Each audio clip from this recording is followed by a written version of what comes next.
To be back. Let me just see what's going on here.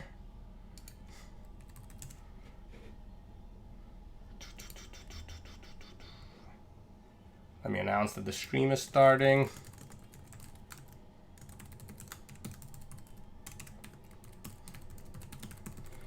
Welcome to pwn.college. I also need to get on Twitch. I'm completely discombobulated. As you might hear, I'm still kind of getting over whatever sickness I had. 5 COVID tests claim that it's not COVID, so hopefully that is good. What's going on here? Hold on. Why does Twitch still think I'm offline? Nope, it thinks I'm online. Perfect. All right. Mute that. Cool. All right.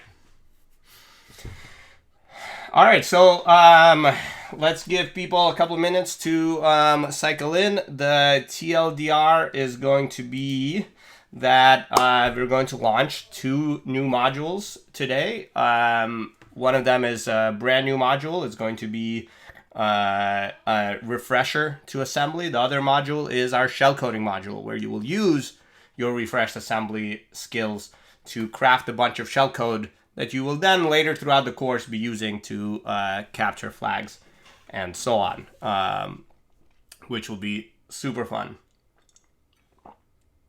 All right, let's see how many people we got. We got 42 people on Twitch, which is good. Hopefully we'll get some of our ASU students online. Let's see if there's any last minute memes I missed. Oh, awesome. 2 minutes and then we'll get rolling. See a lot of people making last second pushes for the... that's a good point. A point on Twitch. Not like I can tell whether or not they're ASU students, but I do know that there's about 100 ASU students enrolled in the course.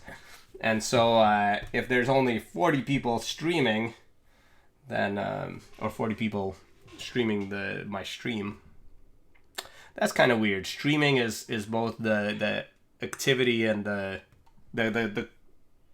production and the consumption of the product, which is a little bit confusing. Man. All right. Awesome. Okay, anyways. Let's do it. Streamy. Okay. Let's roll. So, welcome to week 3. I am streaming for the first time with this super awesome streaming setup with which I can hopefully better switch scenes and stuff. Okay. Anyways, week 3 of the semester. Let's go in on what where we are in the class, where we're headed, and so forth.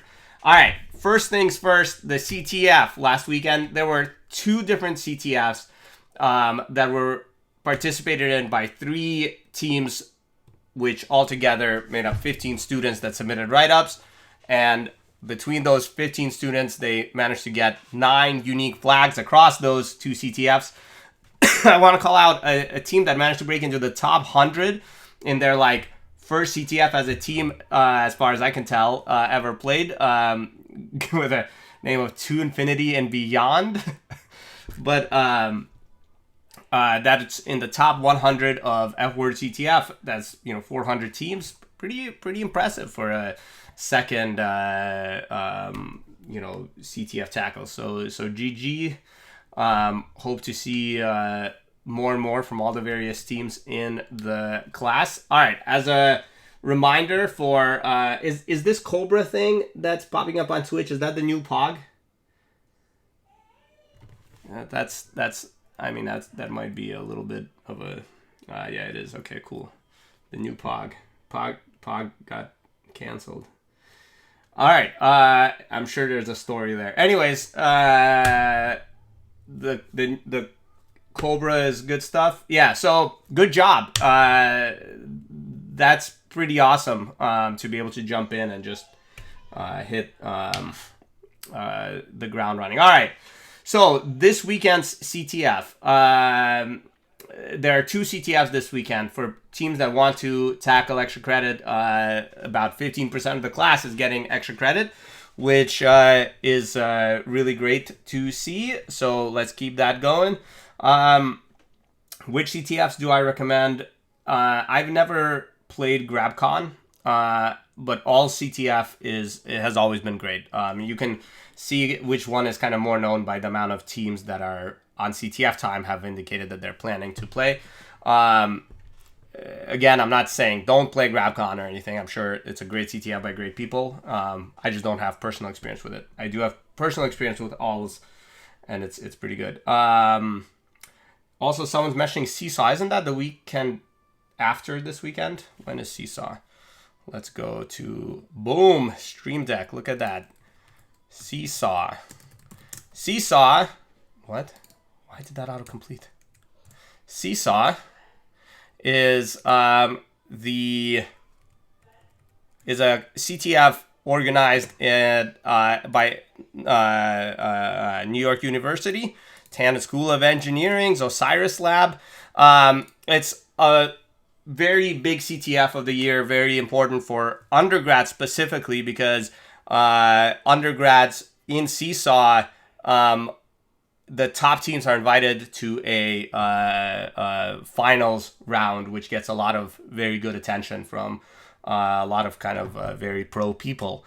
If you want to kind of capstone your undergraduate experience, going to Seesaw is a great way to do it. That's going to be the weekend after next, 10th of September through the 12th of September.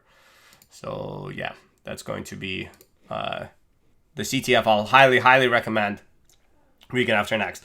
It's definitely tailored toward undergrads. That's not to say it's easy. There are some extremely good hacker undergrads out there too. All right. Awesome. Man, this Stream Deck thing is much more convenient than archaic keyboard shortcuts that half the time don't work in Linux. All right. Anyways, so that's Seesaw. For next weekend. For this weekend, if I were choosing, I'd play all CTF. If I'm feeling up for it, I actually will play all CTF. But I've not been recovering as fast as I had hoped. I was like down all week. It was insane. All right, cool. So let's go on to helpfulness. There's a rivalry developing at the top of the helpfulness scoreboard.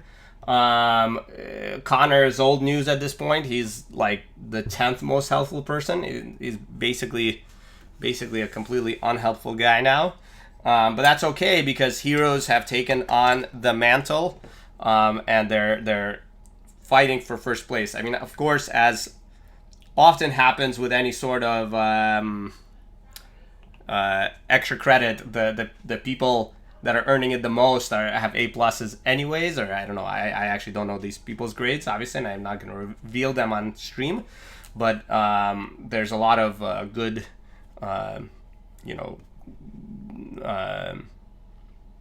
extra credit that's being earned. That's awesome. So keep being helpful. All right, where are we in the class? We are going to launch shell coding this today. So shell coding is launching. That means all the interaction with programs, embryo.io, and the program misuse, baby suid, those were due 40 minutes ago. We're going to look at what those grades overall were in a second. Shell coding, we're launching 2 modules. I'll talk about that in a sec.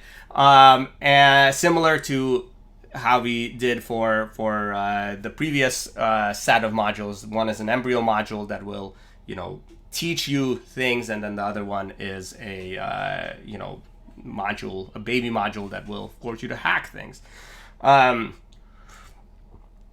Let's see. Yeah, and we'll have 1 week. That's what's planned right now. If it becomes apparent that it's a complete disaster and students are failing all over the place, I don't think that will happen, but we can of course adjust accordingly. So question on Twitch, has teaching become embryo? No, not quite. So what happens is there are 3 levels of modules now. Before there were 2 levels of modules. One level of module was before the baby level, which developed specific skills. Baby heap developed specifically skills with heap exploitation. Baby shell developed specifically skills with shell coding. And then the toddler modules put together those skills. So, toddler 2 included skills with heap exploitation that you had to use to inject shell code, and then use your shell coding skills to, etc. We realized that there are some basic blocks that aren't necessarily security skills, but are computer science skills that people were sometimes missing, and that's where the embryo modules come in. So the embryo modules develop your computer science skills, such as interacting with programs, writing assembly. And then the baby modules develop hacking skills, such as abusing a program to leak out flags or writing shell code.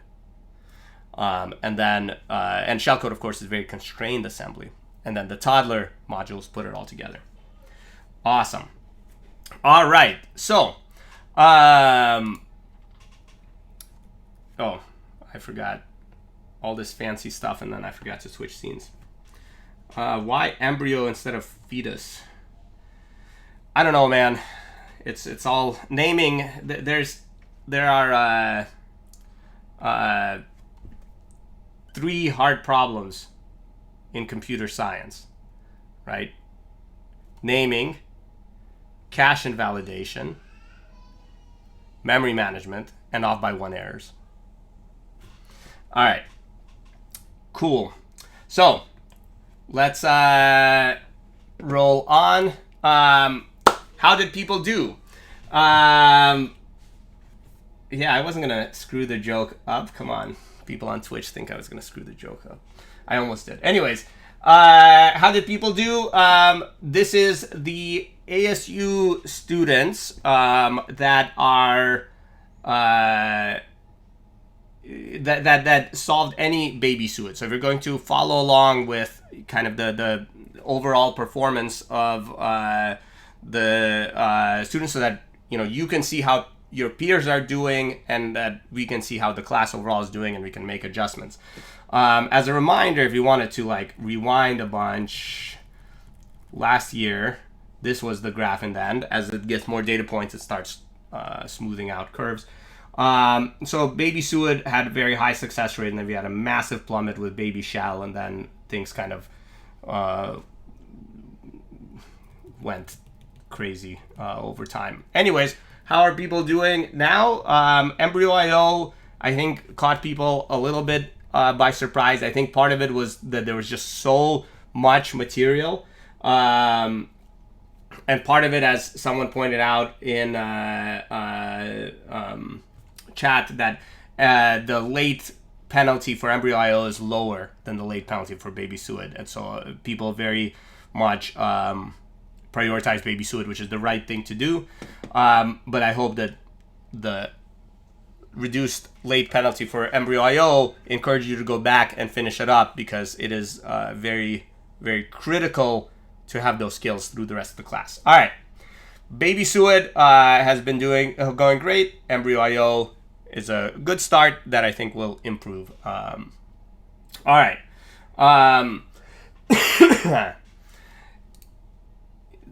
Then another view into the same data. You can see who got what kind of letter grade, if you were giving out letter grades for modules, which we're not, per module. And here is baby suet, and then this blue or purple one, I'm colorblind, is Embryo.io, and then you can see what that is like. Also expected with baby Embryo.io's lower late penalty. The current grade standings in the course, it looks kind of typical of what we usually see, a basically inverse bell curve really heavily geared toward people doing great in the class. I would, of course, like to, push the number of E's down. So if you're struggling, please reach out to Connor and I. We'll try to help as much as we can. These are, of course, currently enrolled students. Some of them, this includes people that haven't even tried baby suet. So, some people have kind of functionally dropped the class but haven't yet dropped it, and so on. All right. Curve. Right now, there is no curve. So uncurved and curved grades look the same, but of course, I'll continue to monitor the situation and will deploy curve as appropriate. We deploy curves gradually, and we pull curves back even more gradually. I don't think we've ever actually done it. We've never curved and then pulled it back, but we're not going to curve all of a sudden at the end of a semester. We're going to gradually curve so that people also don't panic. All right. Yeah, there was a question on Twitch. Is the score, the grades, is it by challenge or by module? So does Embryo.io determine most of your grade? No, it's by module. You'll get some percentage out of 100 for Embryo.io, some percentage out of 100 for baby suet, and so on. All right. Module score per time. That would be very interesting. That's on the scoreboard. You're right. Let's go and check that out.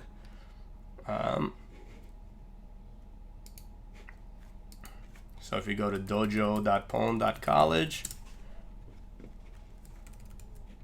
and we can see. Wait, where is that graph, Connor? Do we not have it at all? Anyways, we should. I forgot. Of course, we have leaderboard review. Sorry, I totally forgot to pop that in earlier. So, top of the leaderboard right now is PyPy62. Great job. So an ASU student held the top spot, followed by Buby. Great job, Buby. And then HK Rie and Trees and Amun-Ra rounding out the top 5. So we can see kind of a cluster of ASU students, and then a spread out of worldwide students, and with ASU students then attacking from below there too. Right now, the top 38 has a full solve. That's awesome. Great job. All right, this is great stuff. I'll put this in the slides going forward. I totally blanked on that. I knew there was something missing. Okay, cool. But yeah, if you still don't have the solves per time, I think you would see a very big skyrocket last night as people really pushed. But again, I hope that the experience with this deadline drove home my point that you can't start on these challenges last minute and hope to do well. Please start on them as soon as possible. All right. Yeah, someone's saying that the only things that what they're missing is the TCP challenges for full completion. Those are good stuff. All right. Anyways, this week, assembly and shellcode. So the main challenger is going to be baby shell. That is writing constrained shellcode in crazy ways to inject or to carry out actions inside the context of another process. Now, new by popular demand this year, for those that are a little rusty on their x86 assembly, the ASU Hacking Club has been kind enough to create a Embryo ASM module for you to relearn x86 assembly. I have to give a gigantic thank you to Mahalos, Redgate, and Pascal Hex 90 for their super hard work on this over the last, month or two, basically, to make this happen. So thank you very much.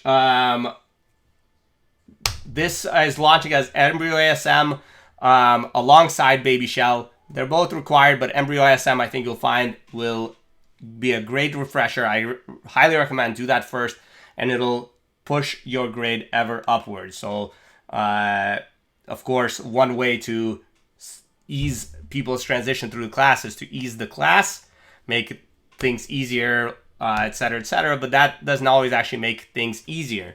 One crazy, interesting situation that we observed in this graph, there's this massive fall on Toddler 1 as people do actually quite poorly.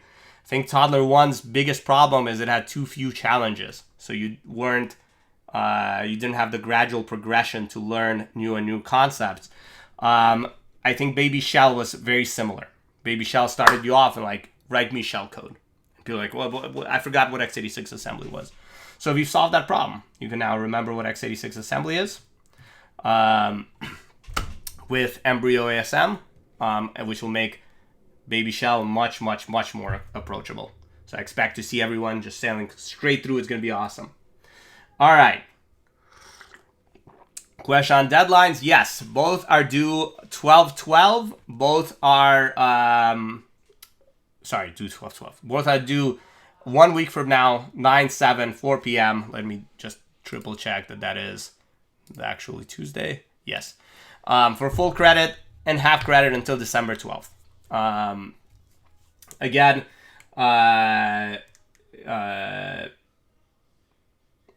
Embryo ASM should be like, boom, but teach you everything you need to then tackle Baby Shell, or refresh everything you need. There's someone in the chat saying that they only learned MIPS in ASU's computer organization class. That is a real big bummer. I don't know why people learn MIPS. You got to do x86 or ARM, and I would rather eat my own ARM than look at ARM assembly. But one day we'll have to probably switch to ARM because Intel is dying. That's just a sad thing. It's not good. Anyways, x86 is awesome, and so yeah. But 365 should have covered x86, and it's a prerequisite for this class. So ping me privately and explain to me how it's possible that people keep reaching this class without knowing x86. x86 is not similar to MIPS, not at all. But yeah, if you covered it and then forgot it, then Embryo ASM should really catch you up, get you all ready to do Baby Shell, which will then really serve as a good x86 refresher. Awesome. Okay, so let's roll on to what everyone's been waiting for, the meme review. All right, so people that meme in the channels, I'll try to pick the memes up and put the best ones to a meme review. And if you, I usually don't actually put people's like handles on it, but I could, I guess. I don't know why not. But anyways, sorry. I swear that wasn't COVID. Well, according to 5 negative COVID tests at least. All right, so the meme reviews. First, this meme. I'm not trying to hurt you. I'm trying to help you. You know, it might feel painful going through 140 levels that probably should have not been 140 levels, but now you're that much more prepared to tackle the rest of the class. You understand the freaking horrible design decisions that Python 3 made with byte strings versus strings, for example, because you probably got bit by that one quite a lot, and so on. And so for those that are, you know, really getting ready for the next modules that are going to be dropping in 35 minutes, I'm excited. I'm excited to see what you do and watch you tear through that. Python doesn't stink. Someone is saying Python stinks. All right. This one is great. I'm going to define what it's not my term, but the term is type 2 fun. Type 2 fun is when you look like this while you're having the fun, but then you look like this when you're done with the fun in retrospect, right? A lot of pwn.college is going to be pain and suffering and screaming at your computer monitor because there is an EOF error, and why is there an EOF error, and so on, right? But in retrospect, that whole time, all of that anger and frustration, it's not quite weakness leaving your body, it's leadness entering it. It's you're trading that frustration for experience, and that's going to be type 2 fun. You're going to look back at it one day and be happier. I think I might have overestimated the state of my throat for streaming for an hour and a half, but we'll do our best. All right. Pain is just hacking entering the body. I like it. That's good. All right. This one, it is a lot of work to finish your all of those modules that are out, and then go to the scoreboard and you're in 25th place. But you know what? If you stay up on top of the scoreboard, then more and more and more you will percolate upwards. I think by the end of class last time, top 10 was possible, solving all but one challenge, I think. Connor, is that right? Toddler 2 was solved by 9 people, I think.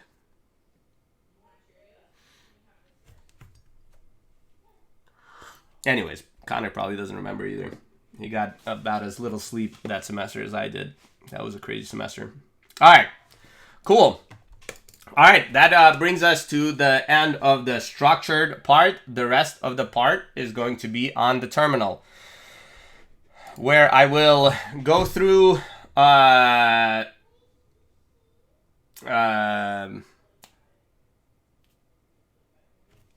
assembly. All right. What is x86 assembly? Well, you should know this by watching the videos. First, let me show you where those videos are. If you click on challenges, assembly refresher has the embryo assembly videos. There are 2 of them. Boom. And then shellcode injection has the 3 shellcoding videos. You may notice these videos were recorded last year. I meant to re-record them this year, but I was just too sick. So we have these are good together with the modules. It's going to be very fun. So I hope you have already watched these, but make sure to watch these videos. Then let's tackle the some of the underlying concepts. All right. First things first.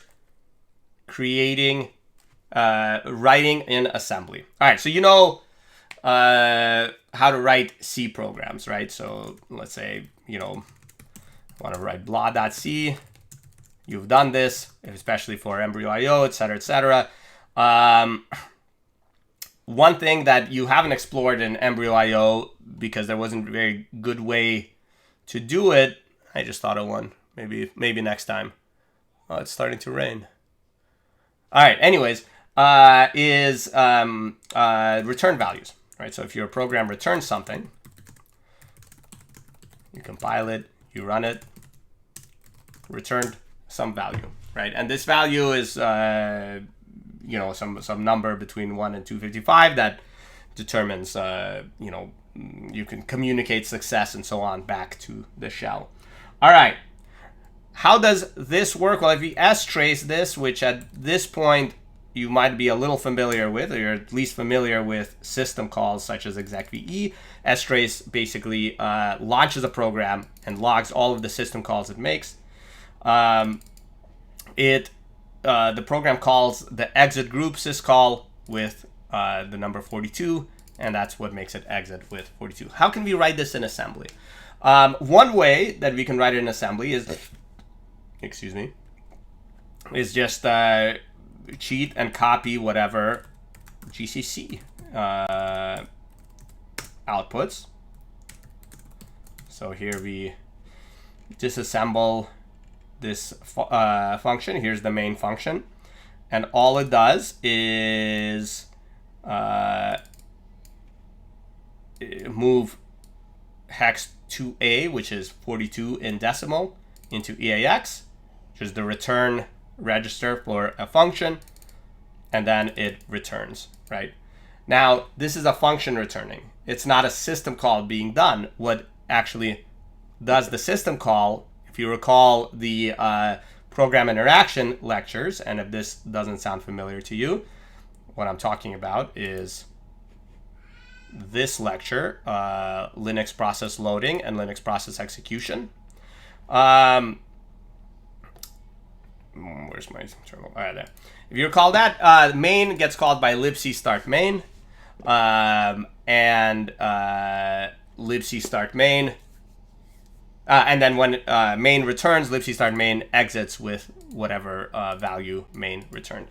So that's not how we're going to write our program in assembly. It could be, but we could write this function in assembly and actually compile it, and maybe we should just YOLO that, go off script. Well, first, let's just show you how to do that directly with system calls. And then we'll go from there. All right, I already wrote it. Spoiler alert. It's this simple. I don't know why my undo file is incompatible, but it's this simple. This is, as I said in the lectures, some boilerplate that has to be there. This has to be there because Intel syntax is the correct assembly syntax. This has to be here because the assembler, or really the linker, needs to know where to start execution, and it starts execution at this underscore start global, which is here. All right, we empty out. Actually, let's do something less lame. All right, we move 60 into RAX, which is the system call number, and then we call the syscall instruction, and this makes a system call that is system call 60, that is exit, and this terminates our program. Awesome. How do we compile this or assemble it? Super easy. Let's see if I can do this from memory. We use GCC, right? GCC is a compiler suite, but it also includes an assembler. Of course, the way that programs are compiled is first the C code is compiled into assembly code, then that assembly code is assembled into the actual binary code. All right, we can do GCC exit.s -o exit.elf, and this isn't going to work because it says, hey, where's main? I want main. I'm used to having main. That makes sense because that's the C spec is that entry point is main, but we're and the underscore start that's usually inserted into our program actually calls into libc and calls libc start main, and we can actually see this in the object dump of our previously compiled program. Here we go, where you can see it does a bunch of stuff, and then it calls the function libc start main. Cool. All right, but that's fine. We're not going to do that because we're going to make a very, very tiny assembly program that will then serve as our shell code, because when shell code runs in the context of a process, it needs to be very, very small, concise, and not depend on you know, potentially libraries with potentially corrupted state or libraries that potentially are missing, etc., etc., etc. All right. So how do we tell it to not use the libraries? No stdlib. Boom. I would put in -static just to drive home the point. No libraries at all. And now we have an exit.elf, and when we run exit.elf, exits returns 0. Why? Probably RDI, which was the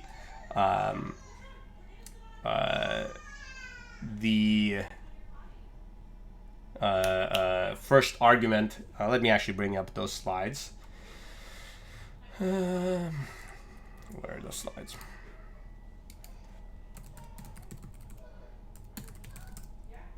One sec. I'll bring them up there.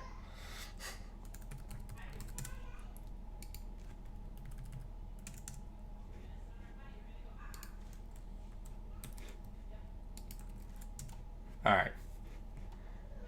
Check that out. Nope. Oh no. I think I just broke everything. Oh no. Oh no. Why is OBS so bad? How can we fix this?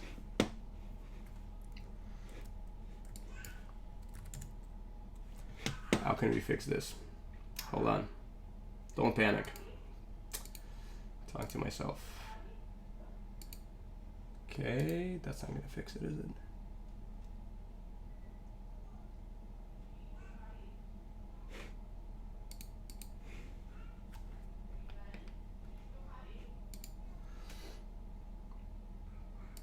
Yes, it fixed it. Haha. I'm an OBS mastermind. Okay. All right. Cool. So,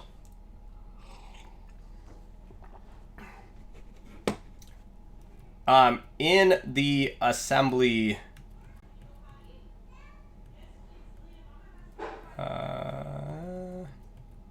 calling conventions. All right. In the lecture on assembly files, on X86 assembly, and again, I hope you've watched this lecture beforehand. Otherwise, you probably really want to watch it and then go back and rewatch this entire stream. This is the lecture, assembly refresher assembly. You will have learned about something called system calls. These are the way that assembly programs talk with Linux itself, or the way programs talk with Linux itself. And these system calls are passed in arguments, and the arguments are standardized. The register RDI is the first argument, RSI is the second argument, RDX third, and so on. You want to figure out what system call numbers are, what the arguments mean, and so on. There's two ways to do this. First, you ask Ryan A. Chapman. So Ryan A. Chapman is a hero that created an x86 64 system call table that has the system call, the number, and the arguments. Of course, as with many things, you can also look up the man page. If you look at man section 2, which is all the syscalls,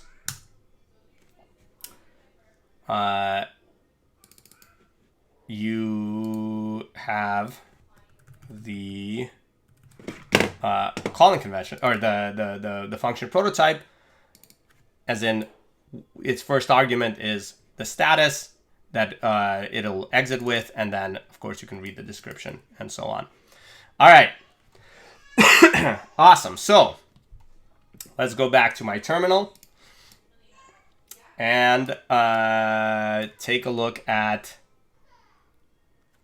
how to exit with a different error code than 0. Actually, Ryan A. Chapman tells us that the exit syscall, there it is, exit, syscall 60. You might recognize this from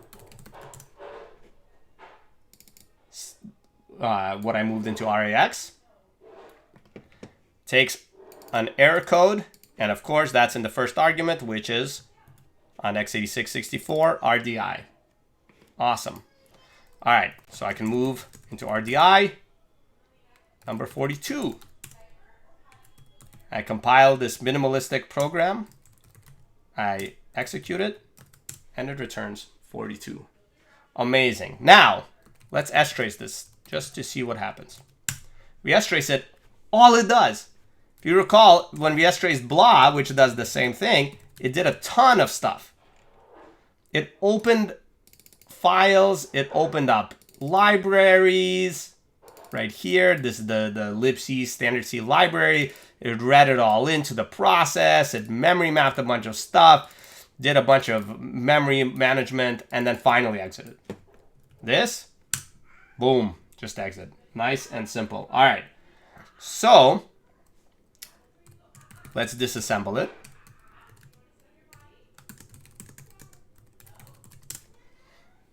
All right. Nice and straightforward. All that this file has is just this code. Amazing stuff. All right. Now, for the purposes of writing assembly programs, this is great. But actually, if we hex dump the code, and you should be familiar with hex dump from Baby Suid, it's a lot of stuff. That's more than just this code, because this thing is an entire ELF binary file containing a bunch of metadata, etc., etc., etc. If the words ELF binary file aren't familiar to you, you did not watch the lectures you're supposed to before this stream. Those would be in, actually back in program interaction in the binary files. Watch that lecture. All right. So, the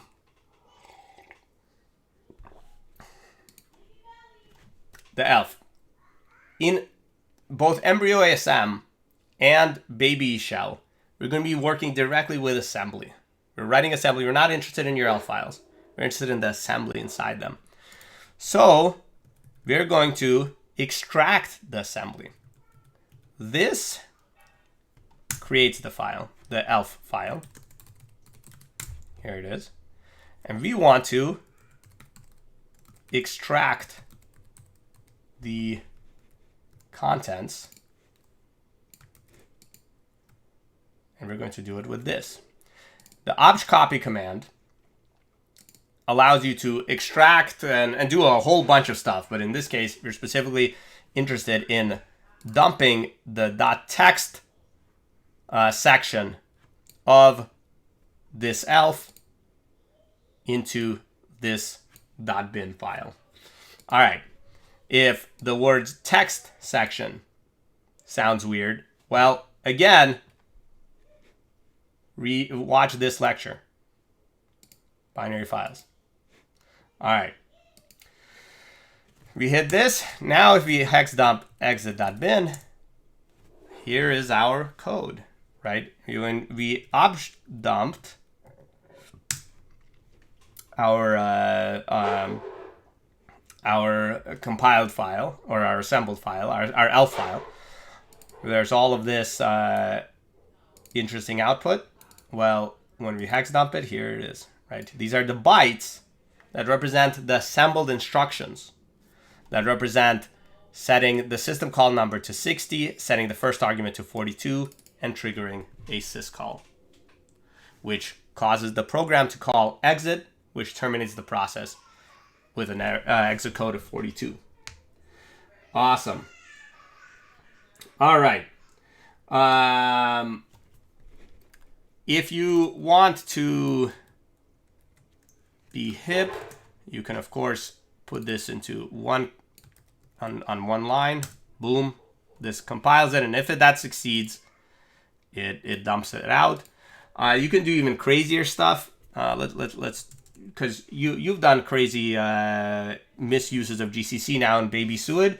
You've done crazy interaction stuff with baby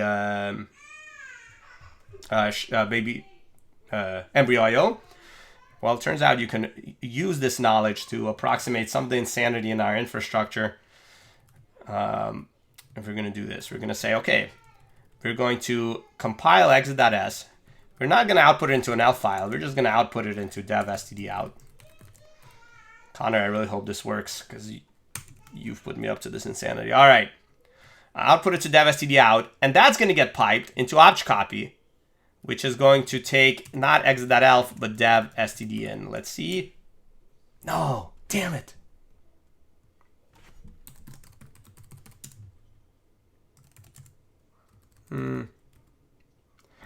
Maybe it's not possible.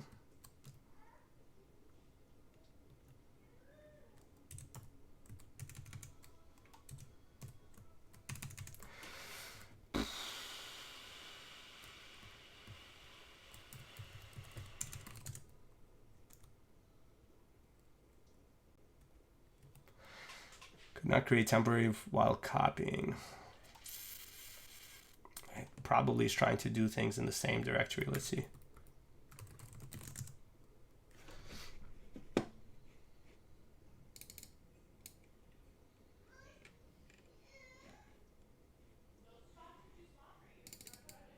Yeah. No, okay, but maybe there's a way to do.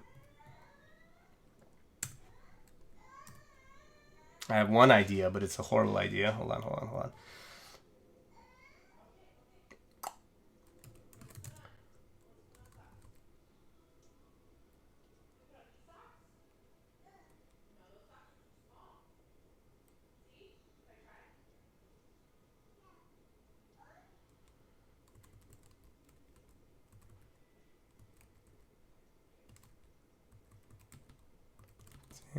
What are we doing? Nope. Okay. A crazy idea. Gonna make a symlink. Can we do this? Still failed. ASDF's not an ordinary file. Damn it. Okay. All right, guys, we're not gonna go crazy with this. I thought it'd be cool, but I'm not cool enough to make it work.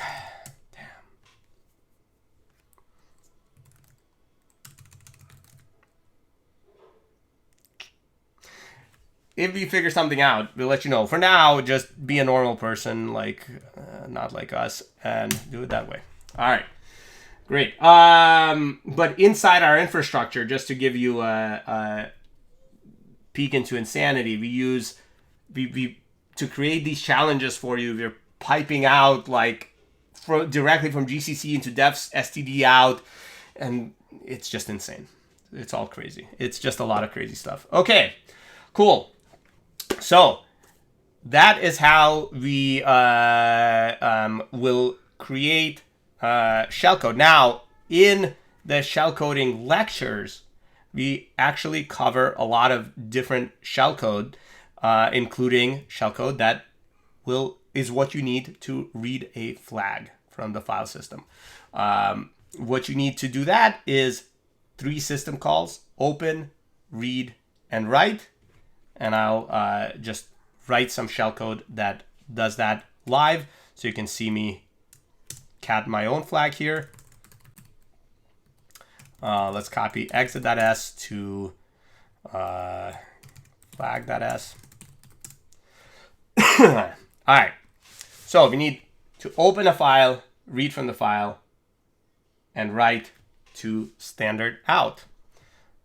Let's go back to Ryan A. Chapman. Syscall for read is 0, write is 1, open is 2. So we need to do 2, 0, 1. All right. Oh, open, read, write. And you know what? Let's exit cleanly. If you can do it, if constraints in your shellcode or in your exploit don't prevent you from doing it, I always recommend exiting cleanly so that you can know, hey, did my shellcode succeed or did it crash and burn? All right. So this exits cleanly. To open things, we need syscall 2, read syscall 0, write syscall 1. All right, now we need to read the man pages of all of this stuff to understand how it works. No problem. Man to open. Here's how the open system call works. Or, of course, we can also look at Ryan A. Chapman. But the man page is nice and well formatted.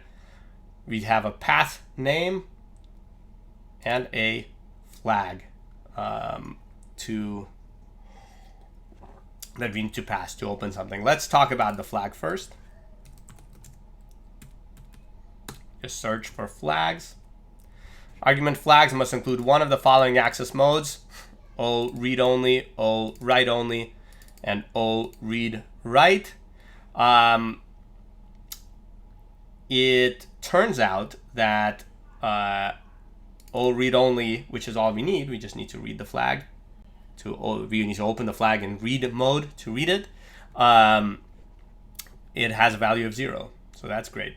And that is the second argument, which is, according to Ryan A. Chapman, RSI flags. Right? Awesome. So let's go do that. So we move RSI 0. Amazing. Okay. Now we have that little annoying thing, which is the path name into RDI, right? So we need to move some, you know, the path to the flag into RDI, right? But this is no good, because there's no such thing as, you know, moving strings around in assembly. You move numbers into registers. And RDI is actually not a string directly, it's a pointer to a character string in C, right? And so we need a character string to be somewhere in memory, and we need to refer to it. That's nice and easy. There are two things we can do, and I actually talk about them in the lectures. We can just say, hey, we're going to have a little flag a label in our shellcode that's going to have a so call it flag. Gonna have a, man, I might need to take an espresso break or something. I'm fading fast. All right, that has a string. Why is this weird? ASCII? No. We'll figure it out. String flag, null terminated, as C strings are, and we're going to load the address of that as relative to this instruction. So what, I know this is a lot all at once, but what will happen here is when this instruction is executing, the instruction pointer, RIP, is always pointing at the next instruction, and relative to the next instruction is a bunch of other instructions that are all, you know, some length, right? And the assembler knows that because it creates them. And then after that is our string. And this just says, hey, load the address of our string into RDI, which is exactly what we need to open.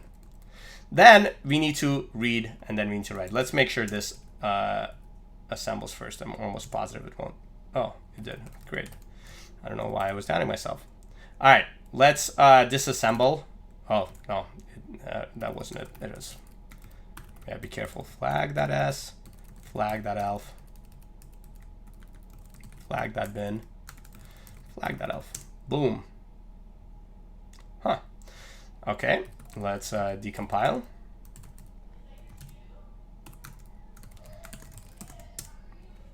All right, so this is what our shellcode looks like. We move 2 into RAX, syscall for open, 0 into RSI, the value of read-only.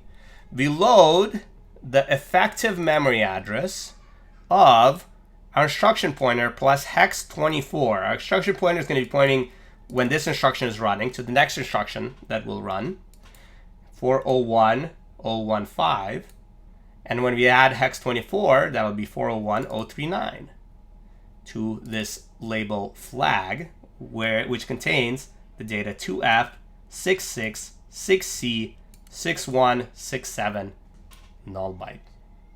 Actually, 2 null bytes, because that string probably implies a null byte. Here we go. Without that null byte, there we go. Uh-oh, null byte is gone. That's no good. Well, let's put it back. Can we just get it to ASCII?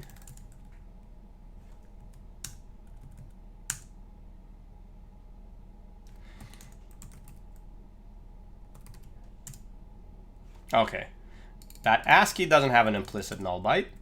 That string does have an implicit null byte. 2 ways to tell the assembler to put ASCII characters, but one of these, if we hex dump that, yeah, still has the null byte. Okay, anyways, up to you. Probably when shellcoding, I would actually recommend being as explicit as possible. Use that ASCII. Reduce the amount of magic that happens in the background, because that magic can screw you over.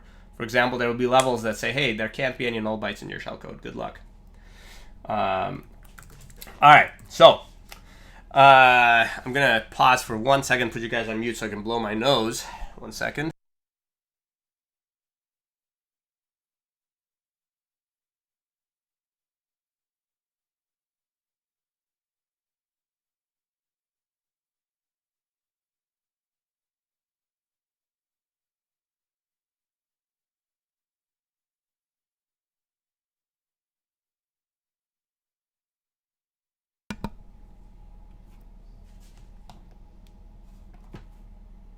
All right, I'm back. Thanks for bearing with me there. So here, what we're going to do here is load the address of the string flag into RDI. And that's great because, again, RDI is this argument that is the name of the file we want. That is supposed to be a memory address of the name of the file we want to access. Nice and easy. So if you're done with the open, let's actually create this. Of course, flag.bin is the actual raw binary code that we will be shunting into programs when we hack them, whereas flag.elf is a nice, convenient wrapper for us to run our assembly. We can strace flag.elf, and you can see that, hey, hit open/flag. That's awesome. And the return of open is a new file descriptor 3. You're used to crazy file descriptors. You know how to read from this file descriptor, right? In Python and in C, but now you'll also know in assembly. And we do that with the read system call. We can man read, make sure man to read. If I do just a man read, actually read is probably fine. It finds the highest number, but if I do man write, this is, or not the highest, the lowest. I don't remember how it prioritizes. This is the write command in Bash that allows you to write to other terminals. It doesn't matter. What we want is the write system call, section 2. All right. So the read system call takes a file descriptor, a memory address for where to put the data, and the amount of bytes to read. So we got the system call number. We want the file descriptor.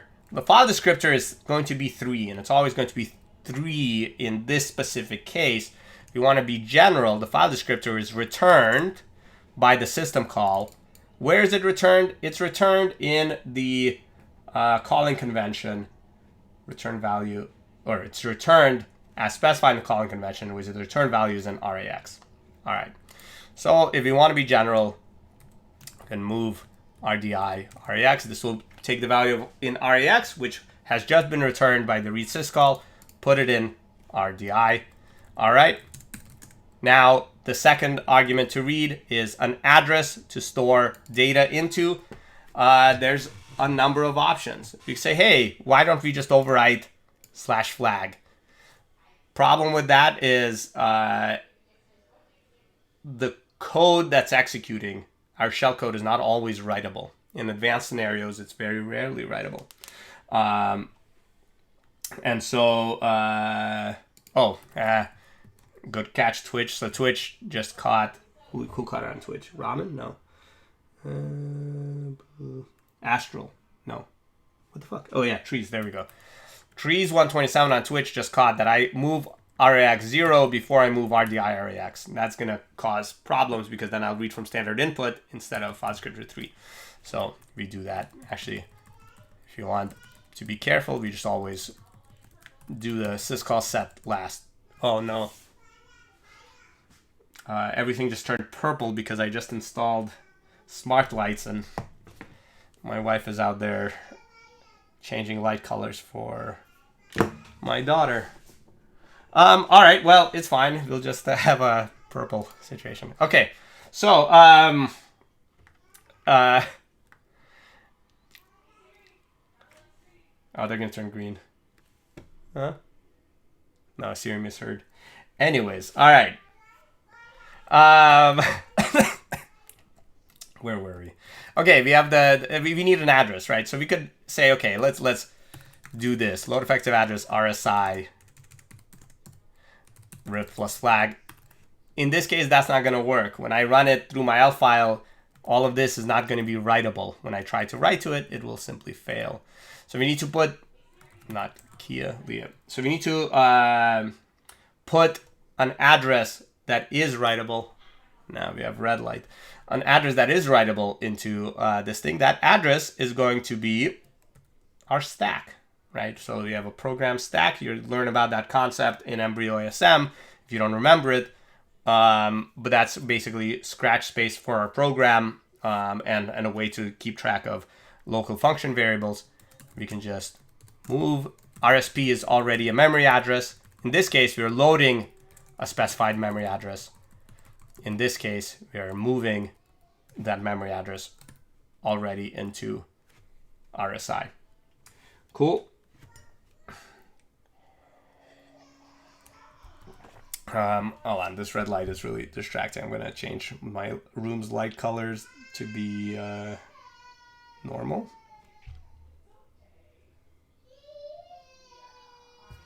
Hey Siri, change the office lights white. Okay, that didn't work at all. Never mind.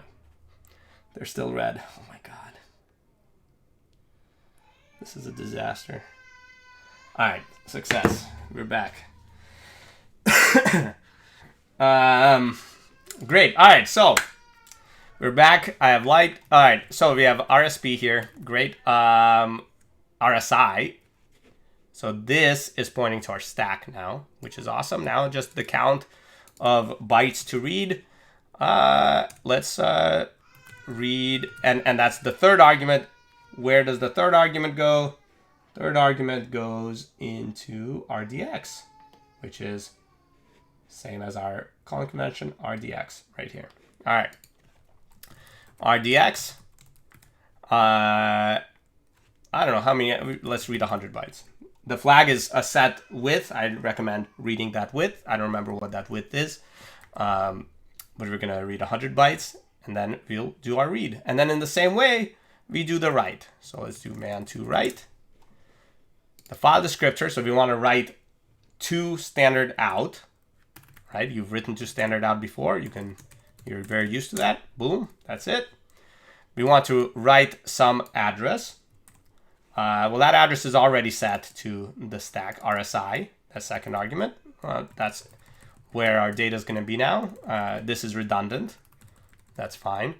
We'll just be explicit here. And then you want to write some amount.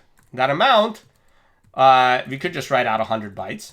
But then if this reads less than 100 bytes, if the read reads less than 100 bytes, then we're going to be writing out whatever used to be there, which will be garbage. How can we solve that? Well, if you look at the return value section of a man page, it'll describe that on success, number of bytes read is returned by the read system call, right? So that'll go into RAX. So we can just move RDX RAX, and it'll write the exact number of bytes it read. And this is nice, clean shellcode that'll open the flag, read the flag, write the flag, and exit cleanly. Let's compile it, run it, and there's my local test flag. Same as cat/flag, right? If we decompile it, disassemble it, sorry, we see here's our setting up of system calls, running of system calls, and everything is great. And if we strace it, not exit, see our open, we see that the read, and this is a weird syntax that strace used, the read read in this data, and it was 19 bytes, and then the write is going to write out those 19 bytes, and that's it appearing on standard out, and then it exits. Success. All right. Oh, yeah. So Connor says you can see how long the flag is by ls-l. It's 19 bytes in this case, which you see here. But this is my local test flag. Your real flags are going to be longer. Or you can always read more data, right? I read 100 and it only returned 19. That's fine. You're probably used to this in all of your your pwn.tools reads. It's actually the same reason. Whenever you read, it'll try to read up to this amount, but it might return less if there's less available. All right.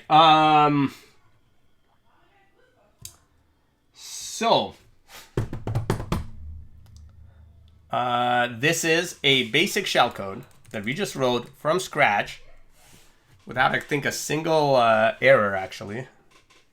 Right? Maybe. I'm impressed with myself. To open, read, write, and exit. This will be enough to solve level 1 of baby shell. I still recommend that you go through embryo ASM first, because that's going to warm those assembly muscles in your mind to tackle the crazier levels of baby shell. All right. Now, what does that look like in binary? Boom. This insanity, right? You'll see a couple of crazy things. One is there are null bytes everywhere. You're going to have to learn how to eliminate null bytes, right?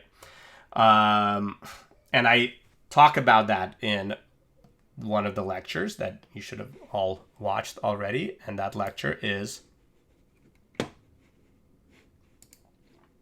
Common Challenges. Cool. 2. There are these interesting H things. Byte value 48, which happens to be an ASCII H, is the most common single readable byte. All these dots just mean, this is an unprintable value like a null byte. H is the most common thing. You'll throughout the course of this module learn why. You can see, of course, here at the very end of our shellcode is our /flag. That might not always be possible. There are other ways that we could get a flag in here. One way is we know the byte value of /flag, right? You can actually move that byte value into RBX. We have to reverse it because things are a little endian.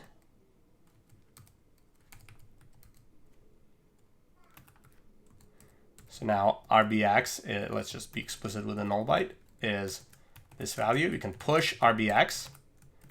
Now /flag is on the stack. And here we can move RDI RSP. And we have a flag, /flag on the stack. Compile that. You can strace it. And it still works. Cool. So that is specifying /flag without actually having /flag in our shellcode. Actually, before I assemble the old version back, here's that version without /flag. No /flag in the shellcode. Cool. All right. So, oh shit, we're 9 minutes over. No one said anything. Couple of questions on Twitch. One is move hex 48? Not quite.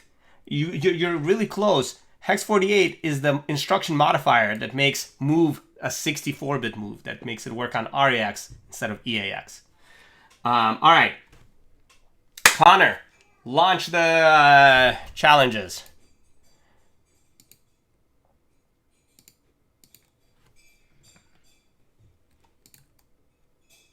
Oh, they're launched. Perfect. Okay. Let me show you the assembly refresher. So if you launch challenge 1,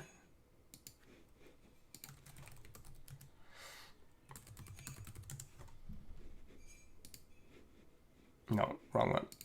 Assembly refresher.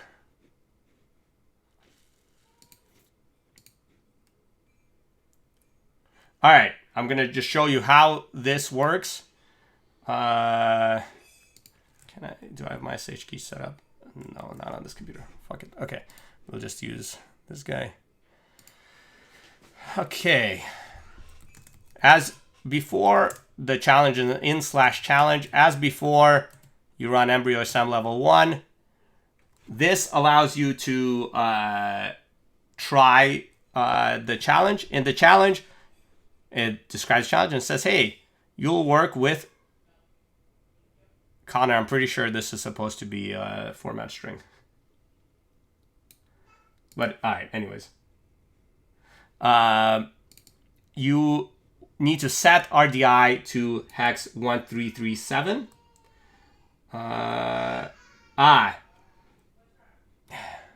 Okay, we'll fix this text. Sorry, the Pwn devils have a nice compile script. We want you to write your own. It doesn't exist, but it does basically what I did with GCC and opt copy. All right. In this challenge, we need to set RDI to hex 1337.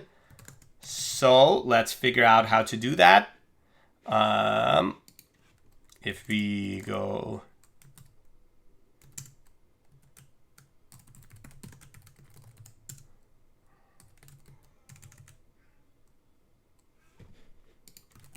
Let me recall the thing. Yeah, .intel syntax. No prefix. Start. How do we do that? Well, of course, we move RDI 1237. Boom. Okay.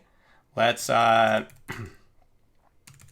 stdlib static -o a.s, or let's do a.elf. Okay, awesome. And then obj copy dump section .text equals a.bin a.elf.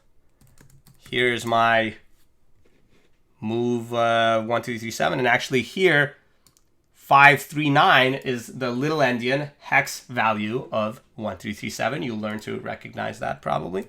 We can do cat a.bin piped through challenges embryo what? Oh, hex 1337. Well, that's a bummer. I failed. All right, let's fix up my shellcode. Hex 1337. Boom. Boom. Boom. Flag. All right. Nice and easy. Now, let's say it's a more complex level and you need to figure out what the hell your shellcode is doing wrong. Well, there's a debugger. You just run it with debug.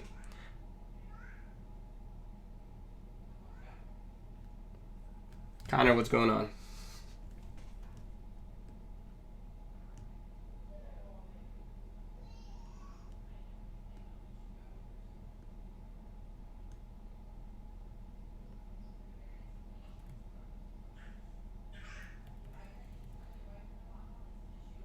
Oh, okay. I need to cat in the shellcode and keep catting. That's a new, okay.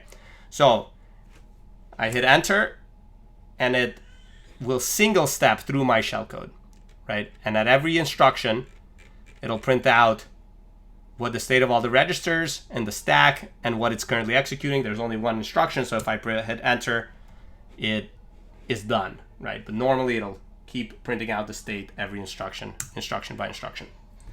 Cool. All right.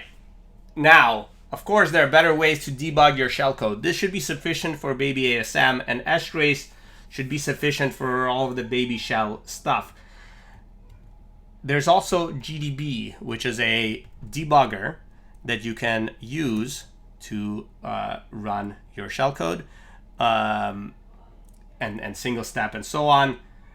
We're going to launch a GDB module together with the reverse engineering module in 2 weeks. We'll launch embryo GDB. But maybe we should give you a crash course for the more advanced ones for baby shell. But if we do, we'll create a video, little crash course into GDB for single stepping through your shellcode, and put that up when my throat isn't going to collapse in on itself. All right. Sorry. Okay. That puts us right at the end of the class. Any questions on Twitch, Discord, anywhere?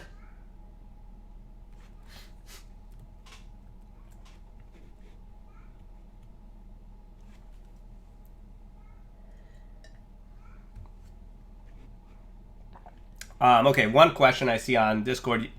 Jan said if you can still get half points for completing Baby Suit before 12-12, does it mean that the actual score is halved or only the overtime part is halved? Only the overtime part is halved. So if you solve half of Baby Suit yesterday and then you'll solve the other half before December 12th, then you will end up with 75% on Baby Suit. Let's see, other questions. Okay, talk about how you should approach challenges in which we only have a limited sized buffer, like last year's Baby Shell 14. We'll talk more about the later challenges in the later streams. I don't want to spoil it this time, but we will talk later about crunching down your shellcode. But it just comes to being, there are two main things. One is figure out if you can get more shellcode in. Obviously, if you can read from standard input and you have a writable, executable place, you're done. You can just read in more shellcode. Or figure out how to cleverly use existing parts of the environment. If there is already a /flag somewhere that you can get to, or you can put a /flag somewhere, you don't need to have /flag in your environment. Or sorry, in your shellcode.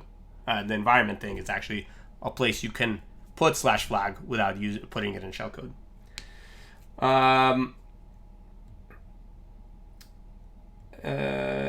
Let's see. What's the best book to get to learn the fundamentals of assembly? I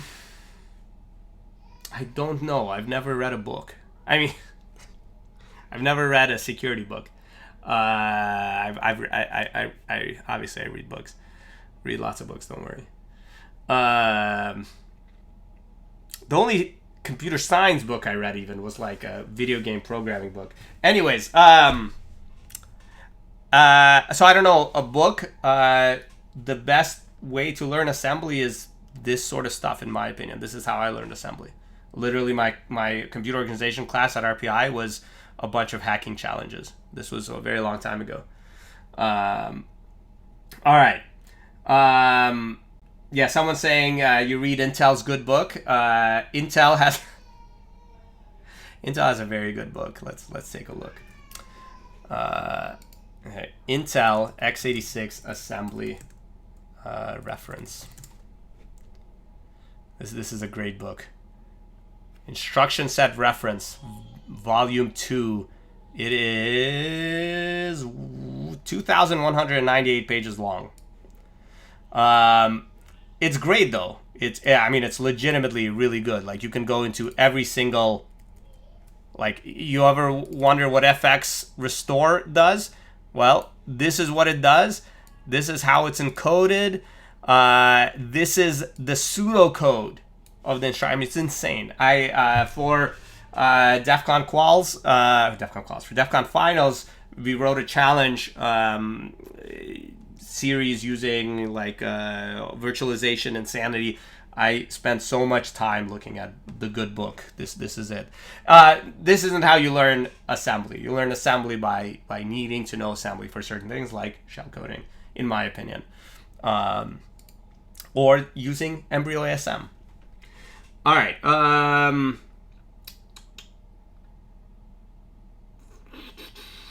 A lot of yeah. Someone pointed out there's a bookshelf behind me, but there are no books on that bookshelf. There are actually books on a lower shelf that you can't see. Well, you can probably see the... No, you can't see it. Anyways, but yeah, it's all games. That's how I roll. All right. Another question. Do the reduced points reflect on our profile? So, if you solve something late on dojo.pwn.college, which is what some people care about the most, on here on the scoreboard, you'll still get the full point. You can still get 190. Oh yeah, people are trying to solve things. You can still get the full set of points. You can still get first place, like, by solving everything right at the end before the last person, the next person does. But your grade will be reduced. Cool. And there's an endpoint somewhere to view your actual current grade in the course, but only Connor can tell you that. Oh yeah, you go to dojo.pwn.college/grades to see your actual grade. And apparently it's slightly bugged. Okay. Dumb question, but are we able to use ZSH? Because I tried to change my shell default and it was seemingly still bash. Yeah, that's going to be a pain in the ass because change shell requires set UID privileges and we don't provide them to anything. Just put in the bash RC exec ZSH. That's going to be your best bet. Let's see. VS Code extensions. Yeah, we might do that manually if you have like specifics that specific suggestions. Connor put a link to the pwn.college source code, not of our challenges, but of pwn.college itself. It's all open source on GitHub. Here it is. This is the insanity. If you really want to dig into something absolutely nuts, you can see how all of this works. It's all open source. I'm not even logged into GitHub on this browser. If you open an issue and say, hey, we really would like, you know, whatever, or make a PR request with it somehow, we can probably take it, but yeah. All right. People are sad in the chat because their grades are currently low. Don't wait, Connor. Are you properly accounting for future? Anyways, don't worry too much. If you're only 2 modules in, it's fine. You can actually bump up Embryo.io, which is likely what you're missing, quite a lot. And then there's going to be a lot of modules to even out things, especially as you get rolling. What I've seen is the later modules have much harder material, but by the time you hit them, you're going to be so hardened. Let me show you an example.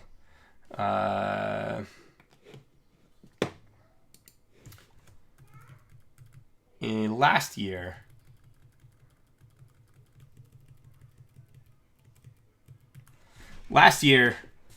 obviously, people had trouble with writing basic shellcode. But eventually, they were writing shellcode that would run inside the kernel. Right? This is like crazy stuff. And people did great. Right? And then the heap kind of beat them up a little bit. But people still did quite well. The material gets harder, but you also get much more fierce. All right. Oh yeah, and right now your grade is going to reflect a 0% on 2 modules, so it's going to be low. Let's see.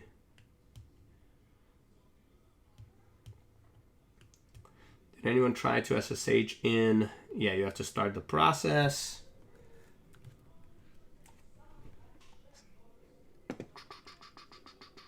All right, I think we're good. Oh, some good memes coming out. All right, we'll meme review them next time. All right, everybody, thank you for joining. Good luck. Again, remember, help each other. Actually, before we get off of this stream, I'm going to create some more help channels. Here's one.